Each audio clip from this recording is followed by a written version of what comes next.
what does it mean? And does it mean that whatever gains we may have made are being eroded, or the losses we've made are being worsened? What does all of this mean to you?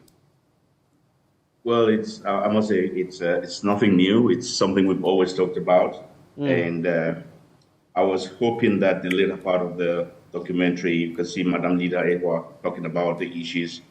I was hoping that she would be given a chance to speak about the effort that communities, the government, and diplomatic parties are putting in place to sort of address the situation. It's not changing, but then, how do you expect it to change when the consumers don't have the right sort of choices? Because you have one set of choices that are polluting, we all know that, but the onus is on the policymakers that are actually doing a lot, especially with the upcoming extended polluter responsibility, which is probably going to take effect in a couple of years, led by the industry themselves, and the government also undertaking a circular economy action plan targeting plastics. So you may think a lot is not happening, but in the background there's a lot more that is going on, but it takes a while before you can sort of align the effort towards a just transition, which would lead to the reduction in plastic pollution. You can't ban plastics.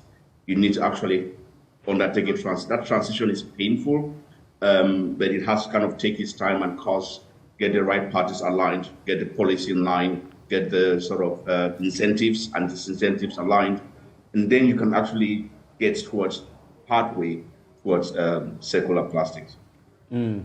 So there's quite a lot to be done. You say it's no surprise to you, but looking at the situation, especially when we were told that Accra would become the cleanest city, I mean, we may not get there within the shortest possible time, but does this show that, is there any plan? Does this show in any way that we're getting something right? Or does it just mean that we are exactly where we were and nothing basically no progress is being made? Well, I'm a scientist, I speak with metrics. So, in terms of volumes and tons and everything, and nobody really knows for sure how much plastic is imported into Ghana, how much plastic is produced in oceans every day. There's talk about 1.1 million tons of plastics every year, which is sort of produced by Ghana. Some say it's 1.3, some say it's actually even more, some say it's less. So to be honest, the matter seems to get a little bit of limelight now and then when it's washed up in the oceans. People talk about it and then nothing gets said again after a while.